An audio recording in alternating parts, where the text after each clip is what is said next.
چوتھا قاعدہ جو آخری قاعدہ ہے، انشاءاللہ آج کے درس میں اس قاعدہ کو اور اس پیارے رسالے کی شرح کو ختم کرتے ہیں۔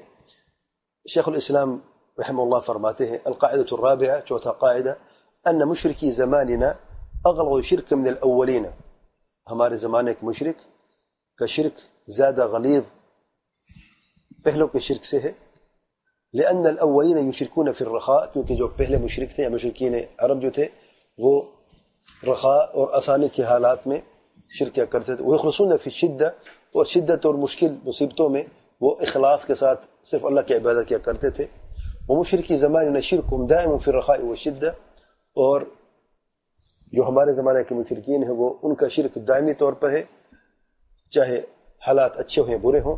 اور اس کی دلیل میں والدلیل قوله تعالی، ارشاد باری تعالی ہے فَإِذَا رَكِبُوا فِي الْفُلْكِ دَعَوُا اللَّهَ مُخْلِصِينَ لَهُ الدِّينَ فَلَمَّا نَجَّاهُمْ إِلَى الْبَرِّ إِذَا هُمْ يُشْرِكُونَ، جب یہ مشرکین عرب کشتیوں پر سمندر میں سفر کرتے ہیں تو خالص صرف اللہ تعالیٰ ہی کو پکارتے ہیں، جب اللہ تعالیٰ انہیں خشکی کی طرف نجات دلا کر پہنچا دیتا ہے اور وہ صحیح سلامت خشکی پر اتر جاتے ہیں، اذا ہم یشرکون، تب وہ شرک کیا کرتے تھے۔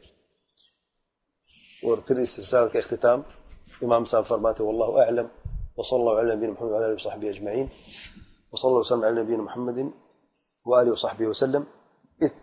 اس آخر قاعدہ کی شرح میں فضل الشیخ عبید الجابر حفظ اللہ فرماتے ہیں اس قاعدے میں چند امور ہیں۔ پہلے نمبر پہ مقارن کیا جا رہا ہے پہلوں کے شرک اور آج کے زمانوں کے شرک کا، اور یہ مقارنہ آگے ہم بتائیں گے۔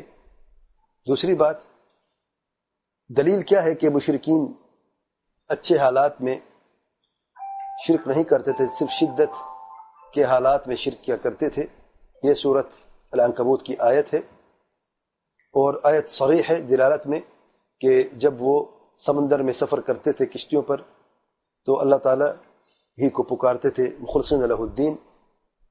جب کوئی مصیبتیں آتی، یعنی سمندر میں جب طوفان آ جاتا تو صرف اللہ ہی کی عبادت کرتے اور دعا صرف اللہ تعالیٰ ہی سے کرتے، اور اللہ تعالیٰ سے ہی نجات کی دعا کرتے۔ جب وہ خشکی پر اتر آتے تب وہ شرک کرتے۔ اور ایک عجیب قصہ ایسا بیان کرتے ہیں کہ نبہانی نے اپنی کتاب جامع کرامات الاولیاء، نبہانی صوفی کتاب لکھتا ہے جامع کرامات الاولیاء، اس میں قصہ بیان کرتا ہے ایک ولی کی کرامت کا، محمد بن علی بن محمد صاحب مرباط کی کرامت میں سے اس کتاب میں ذکر ہے کہ اس کا ایک خادم تھا افریقہ میں کہ وہ لمبے سفر پہ گیا تو ان کے گھر والوں کی خبر پہنچی کہ وہ مر چکا ہے۔ تو بڑی جانچ کے بعد، پڑتال کرنے کے بعد کوئی خبر نہ ملی،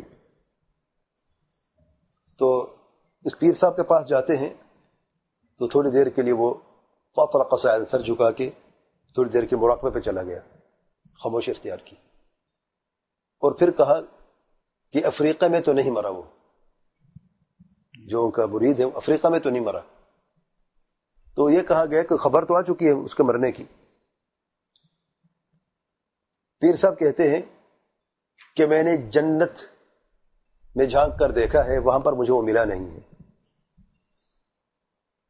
اور میرا مرید کبھی بھی جہنم میں جا نہیں سکتا۔ اور کچھ دیر کے بعد خبر ہے کہ وہ شخص زندہ ہے۔ تو شیخ عبید فرماتے ہیں شیخ الاسلام رحمہ اللہ نے جب یہ مقارنہ کیا ہے پچھلے زمانے کے مشرکین کا اور آج کے زمانے کے مشرکین کا، اور یہ بیان فرمایا کہ آج کے زمانے کے مشرکین کا شرک جو ہے وہ زیادہ غلیظ ہے پچھلے زمانے کے مشرکین کا۔ اس کی تین وجوہات ہیں۔ پہلی وجہ کہ شیخ صاحب نے شیخ الاسلام نے یہاں پہ بیان فرمایا ہے کہ جو پہلے مشرکین تھے وہ شدت اور سختی اور مشکل حالات میں صرف اللہ تعالیٰ کو پکارتے تھے، شرک نہیں کرتے تھے، اور جب آسانی کے حالات ہو جاتی، امن و امان کے حالات ہوتی، تب وہ شرک کیا کرتے تھے۔ لیکن ہمارے زمانے کے مشرکین حالات اچھے ہو یا برے ہوں ہر حال میں شرک ان کا جاری رہتا ہے. دوسری وجہ کہ جو پہلے مشرکین تھے یا مشرکین عرب جو تھے آپ صلی اللہ علیہ وسلم کے زمانے میں، وہ اللہ تعالیٰ کے ساتھ اللہ تعالیٰ کے بدلے میں سے صالحین کی عبادت کیا کرتے تھے، ان کو معبود بنایا کرتے تھے جو صالحین تھے، جیسے کہ فرشتے یا انبیاء یا نیک اور صالح جو اولیاء ہے ان کی جن و انس میں سے، یا پتھر درختوں کو پکارا کرتے تھے، ان کو معبود بنایا کرتے تھے جو ہیں غیر مکلف. اور ہمارے زمانے کے جو مشرکین ہیں وہ شرک کرتے ہیں اور اللہ تعالیٰ کے ساتھ شریک ٹھہراتے ہیں، یعنی ان لوگوں کو پکارتے ہیں یا ان اولیاء کو پکار جو کہ ولی سمجھتے ہیں جو اپنی زندگی میں فسق اور فجور سے معروف تھے، جیسے کہ زناکاری کرنا، شراب پینا اور دیگر نافرمانیاں کرنا. تیسری وجہ شیخ عبید حفظ اللہ فرماتے ہیں کہ پچھلے زمانے کا شرک صرف الوہیت میں تھا، عبادت میں تھا. اللہ تعالیٰ کیا فرماتے ہیں؟ ما نعبدہم الا ليقربونا الى اللہ زلفى، ہم عبادت نہیں کرتے لے کہ ہمیں اللہ تعالیٰ کے نزدیک کر دے. تو ان کی عبادت کرتے تھے، اللہ تعالیٰ کے ساتھ شریک ٹھہراتے تھے عبادت میں. اور مشرکین جو ہیں جیسے پہلے قاعدے میں کہ اللہ تعالیٰ کو واحد رب مانتے تھے. پہلا قاعدہ کیا تھا کہ اللہ تعالیٰ کو مشرکین جو ہے واحد رب مانتے، توحید الربوبیت ان کا اقرار تھا. اور اس کے دلائل بھی پہلے قاعدے میں ہم بیان کر چکے ہیں. لیکن ہمارے زمانے کے جو مشرکین ہیں وہ شرک ربوبیت میں بھی کرتے ہیں اور الوہیت میں بھی کرتے ہیں. یاد رکھیں سب سے بدترین شرک جو ہے وہ ربوبیت میں شرک ہے، جو مشرکین عرب نہیں کیا کرتے تھے. وہ ایسا فرماتے ہیں. اور دور حاضر میں جو شرک کا سبق دیتے رہتے ان میں سے علی الجفری ایک وہ شخص ہے جو شرک کی دعوت دیتا رہتے دور حاضر میں. اب پتہ ہے کہ اس کو کہا جاتا ہے الحبیب علی الجفری، حقیقت یہ بغیض ہے، حبیب نہیں ہے، معروف صوفی داعی ہے. عجب بات ہے کہ اس شخص نے یہاں سعودی عرب میں ابتدائی تعلیم حاصل کی ہے، یعنی 12ویں کلاس تک یہاں پر پڑھا. کتاب التوحید اس نے اصول الثلاثہ کتاب التوحید پڑھی ہے اس ملک میں، کیونکہ آپ جانتے ہیں کہ اس ملک کے سلیبس میں بچہ جو ہے پرائمری کلاس سے اصول الثلاثہ سے شروع کرتا ہے اور پھر کتاب التوحید جو مڈل اور ثانوی وہی جاری رہتا ہے. تو اس شخص نے یہاں پر علم حاصل کیا سبحان اللہ.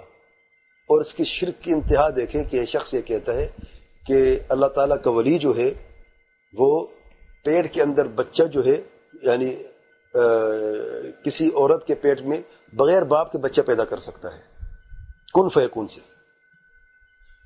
اور ابھی دیکھتے ہیں آج کل جو ہو رہا ہے، اس نے جو چچنیا میں ایک خاص کانفرنس ہوئی ہے اہل سنت کے خلاف،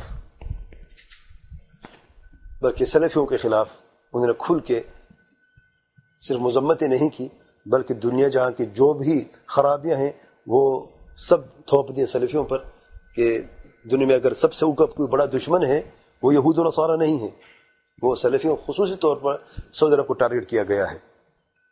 کیوں وجہ کیا ہے؟ کیونکہ جنگ جاری یمن میں روافض کے خلاف، تو روافض اور اہل تصوف دونوں مل گئے ہیں. ان کی ایک ملی بھگت اور سازش ہے. اور وہاں پر جا کے یعنی قدروف جو ہے چچنا کا جو صدر ہے اس نے واضح کہہ دیا، کہتے میرے ملک کو اگر میں نے ایک وہابی کو دیکھا میں اسے قتل کر دوں گا. میں کھلم کھولو اس نے اعلان دنیا کے سامنے اعلان کر دیا ہے، میرے ملک میں ایک وہابی کو میں نے اگر دیکھا نا یہاں پہ میرے ملک میں اسے قتل کر دوں گا. اتنی شدید نفرت. اور علی جفری کانفرنس میں جاتا ہے اور طاہر القادری بھی گیا ہے اور بھی یعنی جو مفتی ہے ازہر کا وہ بھی وہاں پہ پہنچے، یعنی جو بھی الحمدللہ تعالیٰ بہت سے لوگوں کو بے پردہ کیا ہے. بعض لوگ جیسے کہتے ہیں آستین کا صاحب وہ فروغ کے ساتھ بہتے رہتے ہیں. اس کانفرنس میں بہت لوگ بے پردہ ہیں واللہ، جو سعودی عرب سے اور اہل توحید سے محبت رکھتے ہیں، جو بغض رکھتے ہیں، سب سامنے آ گئے ہیں. جو توحید سے محبت رکھتا ہے، جو توحید کو سمجھتا ہے، کبھی ایسے کانفرنس میں جا نہیں سکتا، سوال نہیں پیدا ہوتا. لیکن سبحان اللہ یہ لوگ تھے. اور پھر عجب بات ہے کچھ دنوں بعد دیکھیں کہ یہودیوں کے ساتھ یہ بندہ جا کے علی الجفری جو ہے یہودیوں کے ساتھ ملتا ہے، باقی تل ابیب میں یہ بندہ گیا وہاں پہ اور یہودی کی پروٹیکشن میں جا کے وہاں پہ اس نے وزٹ کیا ہے. دیکھیے کیسے اللہ تعالیٰ بے پردہ کر دیتا ہے. آپ جو آپ کے دل کے غلاظت ہے لوگوں سے چھپا سکتے ہو، اب رب سے نہیں چھپا سکتے. ایک وقت آتا ہے جب اللہ تعالیٰ بے پردہ کر ہی دیتا ہے. سبحان اللہ. تو الجفری جو ہے اس کی بدعقیدگی، اس کے شرک عام ہو چکا ہے. لیکن عجب بات یہ ہے، واللہ حیران کن بات ہے. ایک مجھے یاد پڑتا ہے کئی سال پہلے ہم شیخ ابراہیم کے درس میں تھے، ابراہیم حمید جایا کرتے تھے. اس میں جو سب سے پرانا اسٹوڈنٹ تھا ان کا، وہ سفر الحوالی اور سمان العودہ کا بہت ہی یعنی جیسے دل جڑا ہوا تھا، اس طریقے سے بہت قریب تھا. اور نصیحت کرنے کے باوجود بھی وہ شخص سنتا نہیں تھا. شیخ ابراہیم نے کئی دفعہ نصیحت بھی کی کہ ان کے جو منہج ہے وہ غلط منہج ہے، اخوانی منہج ہے، اس طریقے سے. تو ایک بیان ہے، اسٹیٹمنٹ آئی تھی سمان العودہ کی الجفری کی مدح میں، تعریف میں. حیران کن بات ہے واللہ. یہ شرک کی داعی جو ہے، شرک کی دعوت پوری دنیا میں پھیلاتا ہے الجفری. اب سمان العودہ نے اس کی تعریف کر دی. تو مجھے یاد ہے جمعہ کے دن تھا، درس میں تھے.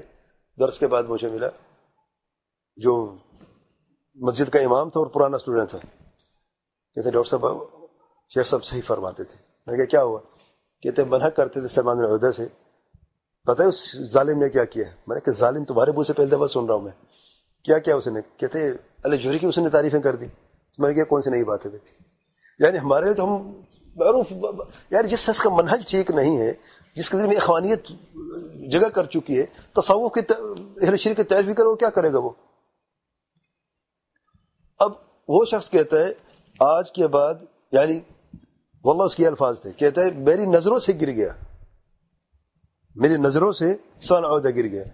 میں کہ یار مجھے یہ بتاؤ، جب علماء ہمیں نصیحت کرتے تب ہم نہیں سنتے، اور ہم انتظار کریں گے کہ کون سا شخص کس کی تعریف کرے گا، کس کی مذمت کرے گا، پھر ہمارے نظروں سے گرے گا وہ.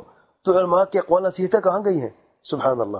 یہ ایک یعنی مشاہدہ واقعہ جو مجھے یاد آیا اس وقت. سبحان اللہ. تو الجفری کے شر سے اب خاص و عام واقف ہو گئے ہیں الحمدللہ. مزید بیان کرنے کی ضرورت نہیں ہے، اللہ کا شکر ہے.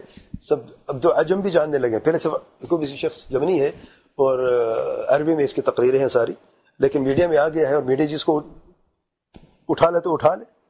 آج زمانے میڈیا کا زمانہ جسے کہا جاتا ہے، لیکن اللہ تعالیٰ کے ہاں صرف اہل توحید اور سنت ہی بلند درجے پر فائز ہوتے ہیں، جس کا منہج صحیح ہے، جس کا عقیدہ صحیح ہے.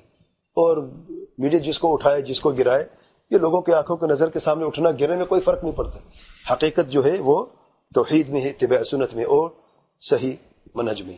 اور آخر میں شیخ عبید فرماتے ہیں یہ اللہ تعالیٰ نے جو میرے لیے آسان فرمائی، اس کی شرح میں نے ان ماتع اور رافع قواعد جو ببرکت قاعدے ہیں، اور ان کی میں نے شرح کی ہے. اور میں کمال کا دعویٰ نہیں کرتا، میں نے کچھ اجتہاد کر کے اور کچھ اپنے طرف سے بعض اہم باتیں میں نے اس میں شامل کر دی ہیں جو اللہ تعالیٰ نے میرے لیے آسانی فرمائی ہے. اور میں اللہ تعالیٰ سے دعا کرتا ہوں کہ اللہ تعالیٰ اہل اسلام کے لیے نفع بخش بنائے، اور ہمارے ترازو میں اللہ تعالیٰ اسے کافی ثقیل بنا دے، اور ہمارے اعمال میں اللہ تعالیٰ قبول فرمائے. شیخ فرماتے ہیں کہ اس کی شرح سے، یعنی اس قول شرح سے ہم فارغ ہوئے ہیں خمیس کے دن 12 شوال 1433 میں، اور یہ مدینہ نبوی میں درس تھا. واللہ اعلم، وصلی اللہ علیہ نبی محمد وعلی آلہ وصحبہ اجمعین. اللہ کے فضل و کرم سے الحمدللہ قواعد اربعہ کی مختصر سی شرح جو ہے الحمدللہ ہم کر چکے ہیں، اور فضلۃ الشیخ علامہ عبید بن عبد الجابر حفظہ اللہ کے اس شرح سے ہم نے فائدہ اٹھایا ہے. اللہ تعالیٰ فضل و کرم سے اختتام تک پہنچا ہے. اللہ تعالیٰ سے دعا کرتے کہ اللہ تعالیٰ ہم سب کو علم نافع عمل صالح کی توفیق عطا فرمائے. جو ہم سن چکے ہیں، جو ہم پڑھ چکے ہیں، اللہ تعالیٰ ہمیں صحیح سمجھنے کی توفیق عطا فرمائے، اور جو ہم سمجھ چکے ہیں اس پر عمل کرنے کی بھی اللہ تعالیٰ ہمیں توفیق عطا فرمائے. اگلا جو درس ہے اس کا اعلان کر دیا جائے گا کہ کون سی کتاب ہے اور کون سا درس ہے. انشاءاللہ ہم قریب اس کا اعلان کر دیا جائے گا. اور بھائیوں سے یہ یعنی وعدہ تھا کہ اگر کیونکہ بیچ میں کوئی سوال جواب کی نشست نہیں تھی، اگر ہمارے ساتھی یہ چاہتے ہیں، مناسب سمجھتے ہیں کہ اگلی نشست جو ہے وہ اس کتاب کے تعلق سے یا عقیدے کے تعلق سے کوئی اگر سوال ہے، خصوصی طور پر اس کتاب کے تعلق سے، کیونکہ سوال جب کوئی نشست بیچ میں نہیں ہوئی، اگر کوئی سوال ہے تو میں نے بھائیوں سے گزارش کی تھی کہ وہ لکھ کر واٹس ایپ پہ یا کسی ذریعے سے عبداللہ بھائی کو بھیج دیں، تاکہ پھر ان کا جواب اگلی نشست، خاص نشست سوال جواب کی ہوگی، تاکہ انشاءاللہ جو بھی کچھ اشکالات اور ابہامات یا کوئی اور سمجھنے میں کوئی چیز کسی بھی دقت ہو، کوئی مشکل ہو، تاکہ اللہ تعالیٰ کے فضل و کرم سے ان کا جواب دے دیا جائے۔ تو اگلی نشست میرا خیال ہے بہتر یہی ہے کہ سوال جواب کے لیے رکھتے ہیں، اگر ساتھی مناسب سمجھتے ہیں، ٹھیک ہے نا، اور اگر وہ یہ کہتے ہیں کہ الحمدللہ بات سمجھ آ گئی ہے، کوئی سوال نہیں ہے، تو پھر انشاءاللہ ہمیں بتا دیں ایک ہفتے کے اندر اندر، تاکہ پھر ہم یہ ڈیسائیڈ کریں کہ اگلی کون سی کتاب ہے اور کس طرح سے ہم نے اس کو شروع کرنا ہے۔ واللہ اعلم۔ سبحانک اللہم و بحمدک، اشہد ان لا الہ الا انت، استغفرک و اتوب الیک۔